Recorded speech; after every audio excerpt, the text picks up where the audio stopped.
Hi and welcome to Financial Education for the Nation. My name's Warren Shute, and when we're recording this, it's cats and dogs. It really is. The weather is pretty miserable today.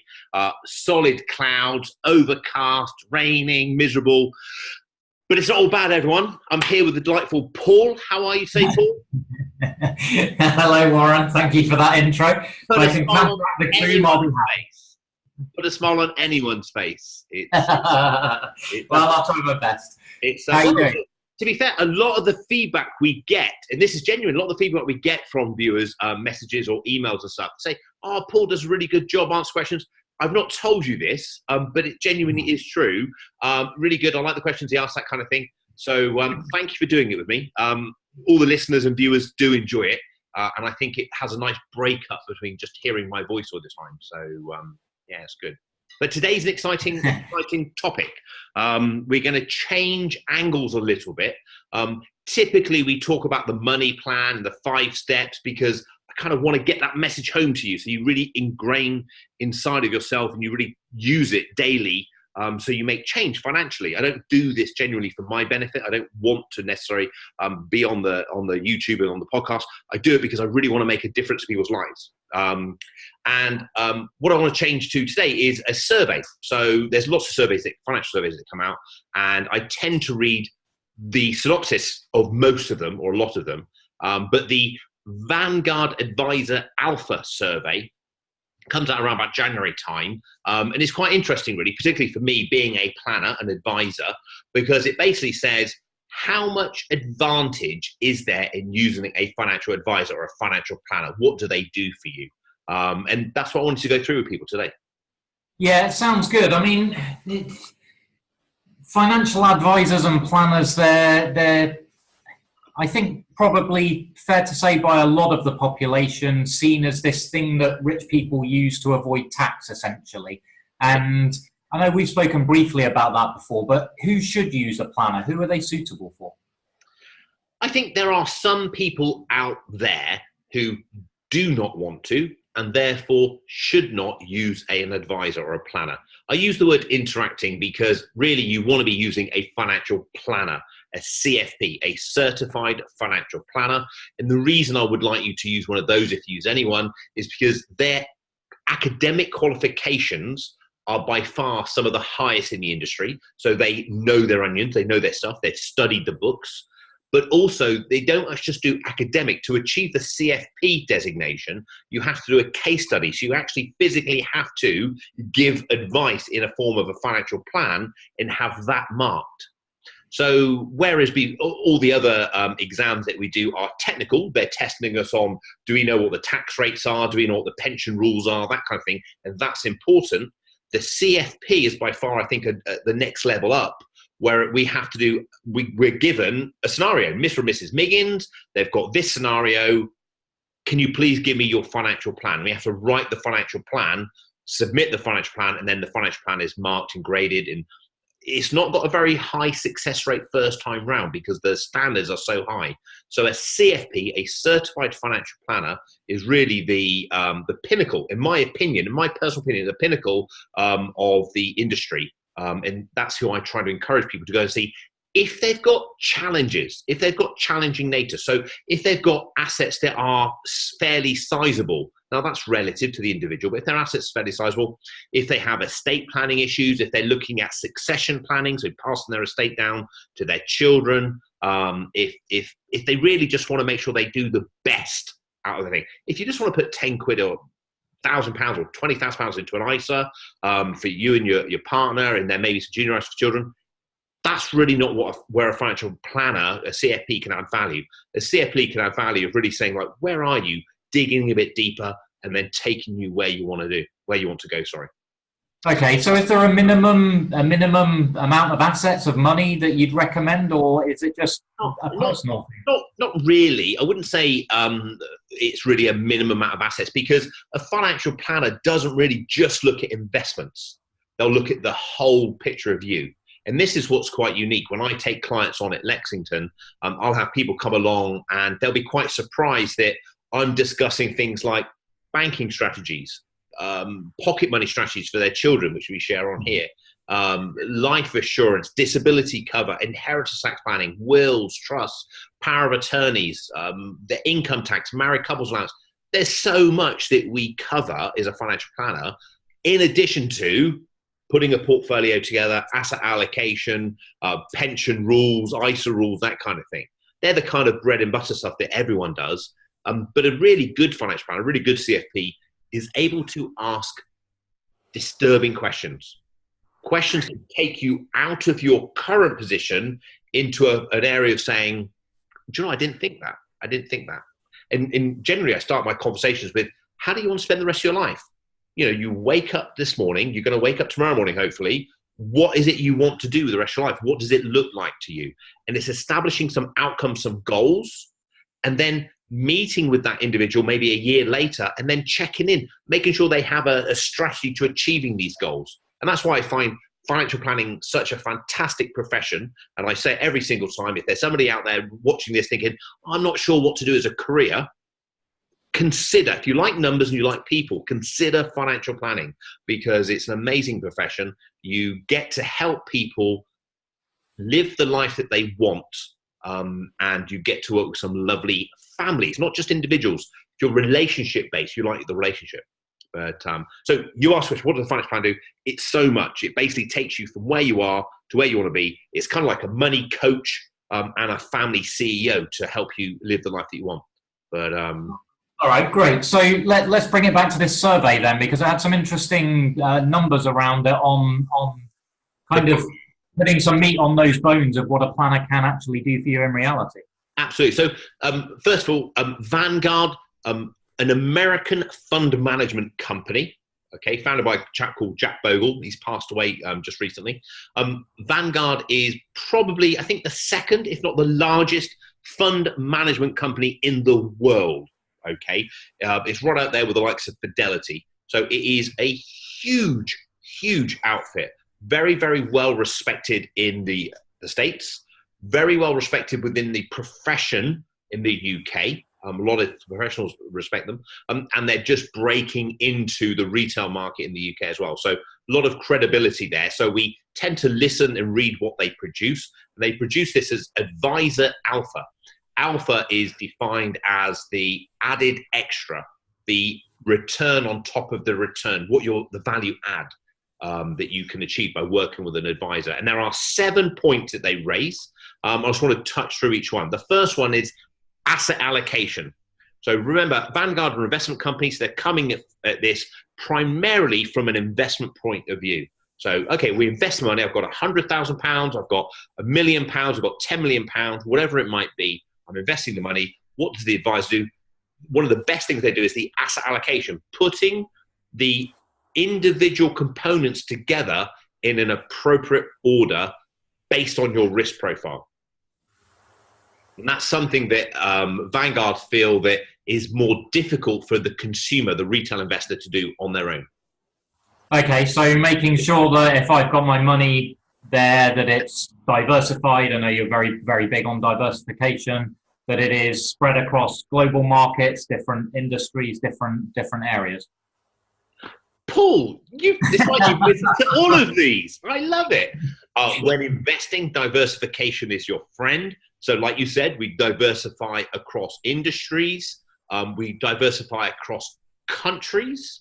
So with asset allocation, it's all about owning a global portfolio, but not just of stocks, not just of shares. Asset allocating with fixed interest investments and knowing the difference between short-term, medium-term, and long-term fixed interest investments, and knowing the difference between a government or AAA rated fixed interest investment and a B or double B rated fixed interest investment, almost like a junk bond. So they feel that they don't actually quantify this, but they say there's an added value that the consumer gets by working with a financial planner for asset allocation. So putting the assets together in the right proportions. And it's quite interesting because we run on Lexo, my online platform, we run 10 portfolios. In-house, we generally run about 5 or 6 portfolios. And you can see when you look at the portfolios, the returns are fairly similar. The risk increases. I shouldn't say the returns. The shape of the portfolio returns are fairly similar. The actual returns increase with the risk. But you can see how they all go up and all go down at the same time. The ones with higher risk rise more and fall more. But it's quite interesting to see. It's quite a nice pattern, if I'm honest. So you do that. So asset allocation, putting the assets together in right proportions was the number one on their list. They didn't quantify this, but they said there's a significant added value for that. Okay, and I think that's fairly easy to see. If I was going to go and invest a load of money now, I wouldn't really know where to start in putting it together myself. I'd definitely take advice on it personally. All right, so that's number one. Number two? Number two is rebalancing. So rebalancing is basically the process of keeping the asset allocation in order. So when you put a portfolio together, typically at a very, very basic level, you have a portfolio of 2 investments, 1 stock market, 1 bond. And let's say it's 50-50. The stock market portion typically will grow faster than the bond portion. And over time, that 50-50 allocation will go to 55-45, 60-40. And if you don't ever do anything, it might rise to 70-30 because the stock market portion is growing and therefore as a percentage it's becoming greater. What that does do is it takes you up the risk categories. So it takes you from a 50-50 eventually up to a 70-30. Now, when we experience a market retracement, so when the market pulls back, obviously if I'm at 50-50, I know what my expected retracement is. But if I'm not consciously aware I'm at 70-30, the fall, the retracement in my portfolio is going to be much more significant. So rebalancing is the process of every now and again pulling it back so it's back in line, selling your winners and banking the gain. That's a good example of I do it. And we typically will have a tolerance of about 20%. So it goes out of sync by about 20%. So when 50% goes to 60%, for example, we would then bank it and bring it back into line. It works both ways though. So I've spoken there about the stock market rising, so banking the gains. But when the stock market falls in value and that 50% allocation becomes 40 or potentially 30% because the stock market has fallen and the bonds have held up, it's about selling the bonds and buying the stock market, okay? Selling on, and that's when you're buying cheap. So you're pound cost averaging, you're buying cheap. And although it's counterintuitive and it's not logical, it does make sense. It's not emotionally correct. Logically, it makes sense because the long term, we're selling our money that's secure and buying it when it's cheap. So we're buying it on the downward trend. So when it recovers, we're still at a 50-50 allocation, and we're going to recover our gain. So rebalancing. Now they price this, and they say it's got about 43 basis points of value. And a basis point is 0.01%. So it's 0.43, which is about just under 0.5% of value per year. Okay, so not massive in its entirety. You might be listening and do this on your own and think, actually, there's no value for that. I can do that myself. But there is a value, and these 7 accumulate over the course of all of them. So about 0.5% of value, just shy of that. Okay, well, that's a good overview on that. I think that all makes sense. And so on to number 3. What's next on the list? Number 3 is cost-efficient implementation. And what they mean by that is when people invest with Lexington or with Lexo, my online platform, we buy institutional grade funds. So we buy the funds that aren't normally available to the retail investor. And the advantage to you and me doing that is the funds generally are less expensive to operate. So we're buying cheaper funds. And the reason we're able to get access to them is we have millions of pounds buying these funds every year. Okay, so buying funds that are less expensive, which are cheaper, and therefore you keep more of the gain. There's less coming out of fees, more of the money staying in the pot for you to enjoy as your retirement fund. Okay, so like accessing bulk buying power, essentially, aren't you? Yeah, essentially, yeah. Good way of simplifying it. Buying power. So more money going after a fund, you're able to buy it cheaper. So it's a institutional grade. So it's what the bigger sort of institutions will buy with their pension funds. Going through a professional advisor, you can get access to those, and they quantify this to being 66 to 92 basis points. So 0.66 to 0.92% a year of additional gains. That's quite significant. And a good example of this is if you look at the total cost of running a fund, which you might find online or you might find through your advisor, then just nip over to Lexo and just check out the cost of those funds on there, because those portfolios are extremely similar to the portfolios people will use in-house, and you'll see the cost saving is so much cheaper. And if we're able to save that 0.66 or 0.92% every single year, it's more money in your pot. And these are incremental marginal gains that are going to accumulate. Okay. Yeah, okay. All right, good stuff. So that's 3 down. 4. Number 4, which is the biggest one and the one that I probably go on about the most, is behavioral coaching. Behavioral finance, behavioral psychology, your psychology around money. How do you behave when it comes to your money? And sometimes the decisions we make as planners are to protect you from yourself. Okay, it sounds a little bit about, hang on, it's like it's my money. It is your money, but we all make mistakes in life. And what we're trying to do is make sure that your ultimate values, your aims, your goals are being met, not just in the moment, but consistently over time. And this is where working with a good financial planner will hold its own. What we're looking at is saying, okay, let's make sure that you make consistent good decisions. And that's where it comes from, is consistent. Anybody can eat well, eat nutritious for a day. That's not going to make you fit and healthy. Anybody can go and work out once. That's not going to make you fit and vibrant and strong. It's what we do consistently over time that matters. And same with investing. It's that they're consistent decisions that you make. And that's why most financial planners want to meet with you yearly, so that you have a yearly check-in to make sure we kind of realign you to make sure you stay on track. Because if you go off, if you're influenced by the external environment, particularly when the market's falling or if there's a recession happening, you pick up the paper, you look at the news, and it's all doom and gloom. It's bad news. Okay, I generally only watch the news headlines. I admit I watch a little bit more about Brexit than I do anything else. My son doesn't even like listening to news at all. He just says it's bad news. I just switch it off because it influences our behavior. You know, so behavioral coaching, keeping you on track, working with you and say, right, what's your outcome? What is it you want to achieve? Where am I now? What needs to happen for me to achieve that? And then keeping you on track is a big one. And that's something that I massively work on. That's why I've done the videos in addition to writing the book. Because writing the book is a one-time bit of information, okay? But the videos are constant and consistent updates, helping you make constant changes and tweaks to your financial situation. And that's why we do the Money Planner weekly update as well. So behavioral coaching was the biggest value for them. And Vanguard gave that 150 basis points. So 1.5% additional value to this. Now, these aren't things they've just plucked out the air. They are things they've actually gone back and they've said, okay, looking at a portfolio where the individual did not have a financial advisor working with them, and looking at a portfolio when the individual had a financial advisor, what were the additional benefits? How did they benefit?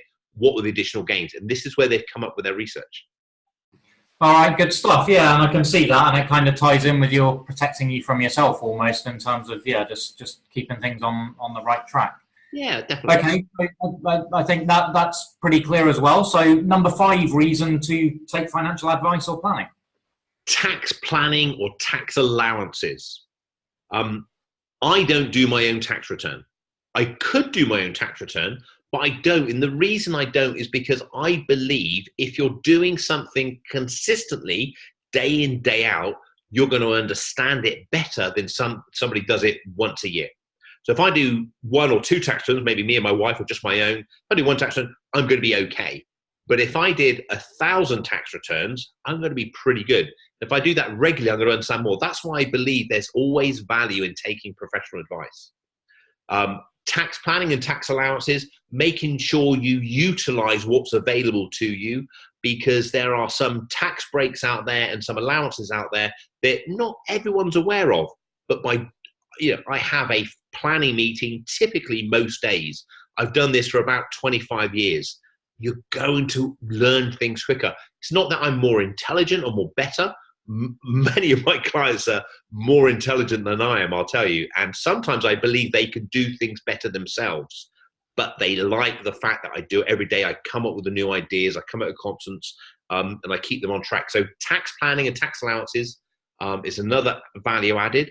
In Vanguard, I've priced that it up to about 0.23%, so 23 basis points. So not a massive one, because the advent of Google and the internet and search engines, we can Google a lot of things and we can find a lot of research out ourselves. But I do believe there is a value added there that that the financial planner brings. Yeah, I think just covering that, I think there's one we've spoken about before. Is it the married couple allowance, which is right. widely ignored, but is worth a few £100 a year and is there to claim? Absolutely. Yeah, absolutely. Another classic example is people not really understanding or appreciating, not that they should because it's not their area, but not appreciating the pensions annual allowance and what affects it. Now, this is for high earners, but I had a couple in just last week. Their income, they didn't appreciate it, far exceeded 150,000 when we added in the bonuses, the P11D benefits. They had a rental income and their employer's pension payment, which they didn't appreciate. So when we added all this in, they were over that, and their actual pension annual allowance was not 40,000. It tapered down. It was down, I think, off memory, around about 26 or something. So now they can only put £26,000 in that financial year. So they'd actually funded more than that. So we had sort of mopping up exercise. They had unused allowances, so it was all okay for them. But had they not sought advice from a planner, they might have happily gone on with this. And what happens is you start incurring income tax bills on your extra contributions. So what it means is you pay tax on the excess, and then you pay tax on the excess when you take it out. So the complexities around pensions, particularly for higher earners, is so big now. It does definitely need advice. All right, good stuff, good example. Okay, so 6 of 7, getting to the end now. What's next? Yeah, number 6 is the spending strategy. Okay, so why do we invest? We invest because ultimately we want to draw down on this money to utilize it as income. So we're saving hard and rapidly for a point in the future where our earned income stops, so we stop working, and our investment income produces us an income to live off of, covers our expenses. So having a strategy, a withdrawal rate on that portfolio, where do I take the money from? How much can I take? How frequently? What do I do if the stock market falls? Having a strategy of withdrawing money from your portfolio. Do I take it from the general account, from the ISA or the pension? All these additional benefits that a financial planner uses is not second nature to an individual. And in a good example really is that I do this most days, I don't know, I've not looked at the percentages, but I would say off the top of my head, the majority of my clients have accumulated assets, and we manage the income from those assets for the individuals, making sure that they never run out of money and they understand how it works. Is a good way. Make sure they've got a strategy there. I want to say that it's important to know that if your portfolio falls 50% and you take a 10% withdrawal from it, you're down 60%. You don't need a 50% gain to get back up to where you are, because that would just take you up to just over 25%. You need over 100% gain in your portfolio to get back to where you are. So having some kind of strategy there of taking income from the portfolio so it withstands. We have a process that we do that, and it's quite an interesting process that's actually attracted quite a few clients to us because of the way we do things. Okay, good stuff. And what's the amount they put on that? Because that sounds like it could be potentially quite significant. It's interesting because the nice thing is these things are researched and they've not just plucked them out of air, but they put 0.48%, so 48 basis points on that. I think it'd be a lot more because obviously, like I gave that analogy, if your portfolio goes down, you just draw down equally across your portfolio. You're pulling the whole portfolio down. If you take from a general account and start taking capital gains tax gains when you've got maybe ISA money, or you start drawing on your pension because it's retirement, but actually you've got all this money in your estate. So a pension is one of the last ports of call for us on taking an income because it's outside of your estate. But naturally, an individual would say, I've come to retirement, I'm going to draw on my pension. Yeah. We want to leave our pension out there and utilize most, not all, but most of the other money first. So having a strategy, I would have put more points on that, really, but they give it 0.48%, 48 basis points. So, yeah, that's where they go. Okay, well, like you say, it's kind of nice to know, because I would have thought it would be a bit more as well, but it's kind of nice to know that it's not just them blowing the trumpet about, oh, come and see us and come and get advice. Yeah. No, absolutely. Yeah. Okay. All right, so on to the final, 7th of 7. What is their final point? 7th of 7th is a fantastic one because it's something that I often get asked. Number 7 is comparing total return versus income return. And really what they mean by that, I think, is so many people believe or feel that when they then draw on their portfolio, they should be doing an income portfolio. So buying shares or funds that pay a dividend, or funds that pay a coupon from a fixed interest investment that pay an income from those events, and then you live off the income. And there's so much research done around this that actually the return, the overall return of a growth portfolio, a total return, is much better for the individual, whether they're taking income or not, than just specializing on an income portfolio. So buying funds that just pay high income. I would quite frequently throughout a year take on a new client. I look at their portfolio, and either their advisor or themselves have put them into a portfolio of utility shares or high income funds. And when I ask why, they say, oh, that's given me the income that I'm living off of.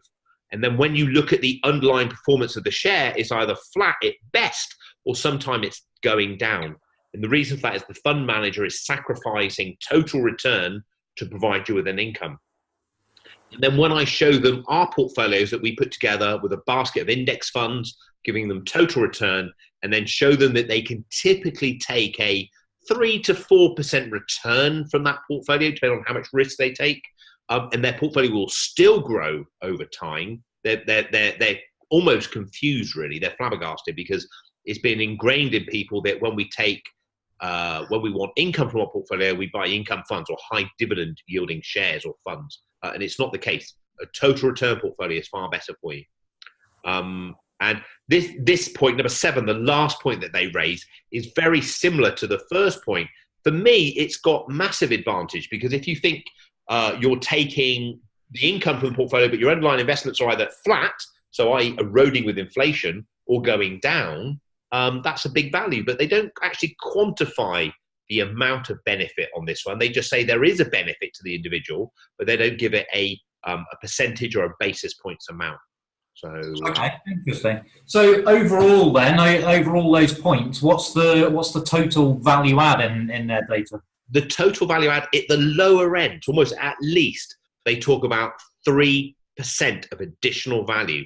So when you add those up at the lower end, so there were some of them were a range, 6692 up to 23. When you add up at the lower end, we're looking at 3% additional benefit of working with a good financial planner, a good CFP, as opposed to DIY going it alone. Okay. Now, 3% in our world is massive. That's a huge difference. Okay. Now, to the listener, you might think, well, 3%. That's like old bank rates. That's not very impressive. But let me give you an example. Just getting a 3% additional return over a 20-year period. So let's say you're in your 40s now and you're going to retire at 60, or you're in your 50s, you've got a portfolio running through to your 70s. I had a client in just yesterday in his 70s, looked fantastic, healthy, fit. He's going to go way through into his 90s. A 3% return gives you over 80% more value in your portfolio, so 80% larger portfolio over a 20-year period.